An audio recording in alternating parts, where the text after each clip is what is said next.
Mwanachama wa Chama cha Mapinduzi CCM ndugu Magembe Noni, ambaye ni mzaliwa wa Geita, amechukua rasmi fomu ya kuwania uteuzi wa chama chake kwa ajili ya kugombea nafasi ya ubunge katika jimbo la Geita mjini kwa uchaguzi mkuu ujao. Ndugu Magembe Noni ni mtaalamu wa jiolojia mwenye uzoefu mpana katika masuala ya uongozi, usimamizi na utekelezaji wa miradi mikubwa ya maendeleo. Ni mzalendo ambaye ameamua kutumia maarifa na muda wake kushiriki kikamilifu katika ujenzi wa taifa, ikiwa ni pamoja na kushiriki utekelezaji wa miradi mikubwa ya kimkakati serikalini. Miongoni mwa miradi hiyo ni pamoja na mradi wa ujenzi wa bwawa la kufua umeme la Mwalimu Julius Nyerere uliokamilika kwa mafanikio makubwa, pamoja na mradi wa ujenzi wa njia kusafirisha umeme wa msongo mkubwa wa kilovoti 400 unaounganisha gridi ya taifa ya Tanzania na ile ya Zambia kupitia mradi wa TAZA.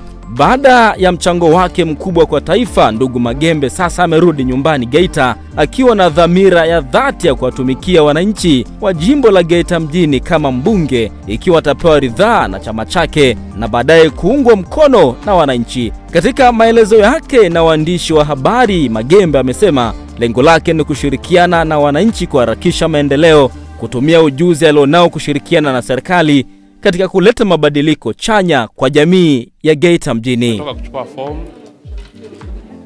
kwa ajili ya kuomba kuteuliwa na chama changu kwa nafasi ya uwakilishi kwa nafasi ya ubunge jimbo la Geita mjini. Geita inataka maendeleo.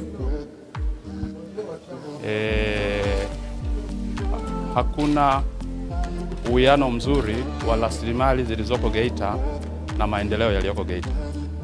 Kwa hiyo msukumo mkubwa ni kuongeza chachu ya maendeleo kwenye mkoa wetu wa Geita na jimbo letu la Geita. Lakini kama mnavyojua, chama chetu kina utaratibu wake. Sasa hivi si muda wa kusema sana. Ni muda wa kuchukua fomu na kusubiri maamuzi ya mchakato ya ndani na kusubiri maamuzi ya chama. Kwa hiyo kama chama kitatubariki, tutapata fursa ya kusema zaidi.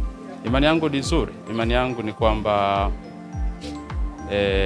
wana Geita wataniamini na watanipa nafasi ya kuwakilisha.